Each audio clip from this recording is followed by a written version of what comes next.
ప్రభును రక్షకుడైన యేసుక్రీస్తు శ్రేష్టమైన నామములో దేవుని పిల్లలైన మీ అందరికీ ఈ ఉదయకాలపు శుభాలు వందనములు తెలియజేసుకుంటూ నేటి దిన వాక్య ప్రత్యక్షత కొరకు మిమ్మల్ని అందరినీ ప్రేమతో ఆహ్వానాన్ని తెలియజేస్తూ ఉన్నాను. రండి, పరిశుద్ధ గ్రంథమైన బైబిల్ నుండి లేవియా ఖండం 26వ అధ్యాయము 5వ వచన భాగాన్ని మనం చదువుదాం. మీరు తృప్తిగా భుజించి మీ దేశములో నిర్భయముగా నివసించెదరు. ప్రభునందు ప్రియ దేవుని బిడ్డలారా, దేవుడు మన జీవితంలో ఇవ్వదలిచిన ఆశీర్వాదాలు అనేవి కేవలం ఆత్మీయమైనవి మాత్రమే కాదు, కానీ శారీరకంగా, సామాజికంగా, మనశ్శాంతిలో కూడా సంపూర్ణతను ఇవ్వాలని ఆయన యొక్క సంకల్పం.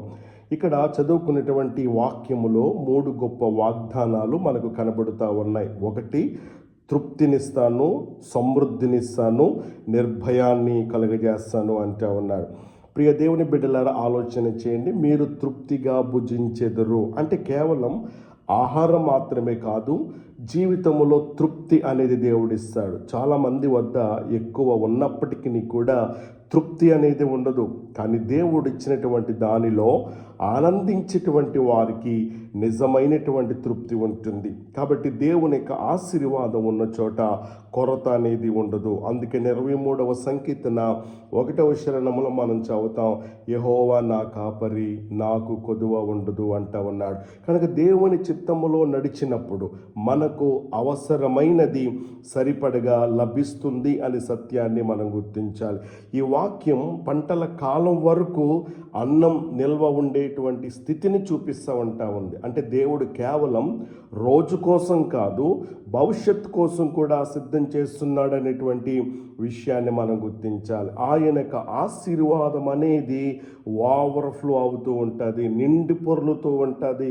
లేవే ఖండం 26:4 మీకు సమయానుకూల వర్షము పడును అని దేవుని వాక్యములో మనం చదువుతూ ఉన్నాం. కాబట్టి నీకు నేడు కనిపించని దానిని దేవుడు రేపటికి సిద్ధం చేస్తున్నాడు అనేటువంటి సత్యాన్ని మనం గుర్తించాలి. అంత మాత్రమే కాదు, నిర్భయముగా నివసించెదరు. ఇది అత్యంత గొప్ప ఆశీర్వాదం. డబ్బున్నా శాంతి లేకపోవచ్చు, కానీ దేవుడు ఉన్న చోట భయం అనేది ఉండదు. అందుకని సామెతల్లో 1:33 వచ్చిన భాగములో సురక్షితముగా నివసించును అనేటువంటి మాట మనం చూస్తూ ఉన్నాం. దేవుని సన్నిధి ఎట్లాంటిది అనంటే కనుక భయము లేని జీవితం.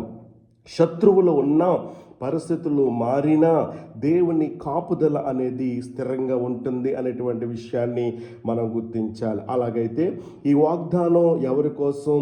దేవుని ఆజ్ఞలను గౌరవించే వారికి, ఆయన మార్గాలలో నడిచే వారికి, ఆయనను మొదటిగా పెట్టేటువంటి వారికి. అందుకనే 26 లేవియా ఖండం 3లో మీరు నా కట్టడలను అనుసరించిన ఎడల అనే మాట మనం చూస్తూ ఉన్నాం. అలాగైతే ఈ రోజున మనం చేసుకోవలసినవి ఏంటో తెలుసా? దేవుని చిత్తానికి విధేయత చూపించటం, కృతజ్ఞతతో జీవించటం, భయాన్ని వదిలి విశ్వాసముతో నడవటం. మనకు చేతనైతే అద్భుతమైన రీతిలో ఆశీర్వదించడానికి ఆయన ఇష్టపడుతూ ఉన్నాడు. కాబట్టి ఇక్కడ మనం చదువుతూ ఉన్నాము, దేవుడు మనకు చెప్పేటువంటి సత్యం ఏంటో తెలుసా? నేను మీకు తృప్తినిస్తాను, నేను మీకు సమృద్ధిని ఇస్తాను, నేను మీకు నిర్భయం ఇస్తాను అంటూ ఉన్నారు. కాబట్టి 3 కలిసినప్పుడు అది ఆశీర్వాదమైన జీవితం. అలాగైతే ఈ రోజున నీవు ఈ రీతిగా ప్రార్థించగలవా? ప్రభువా, నీవు ఇచ్చేటువంటి తృప్తి, సమృద్ధి, నిర్భయ జీవితం నాకు అనుగ్రహించు ప్రభువా.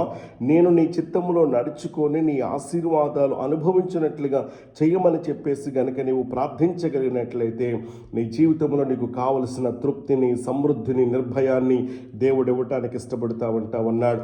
అలాంటి శ్రేష్టకరమైనటువంటి ఆశీర్వాదాలతో కృపగల దేవుడు మనందరినీ కూడా దీవించి ఆశీర్వదించునుగాక. ఆమేన్.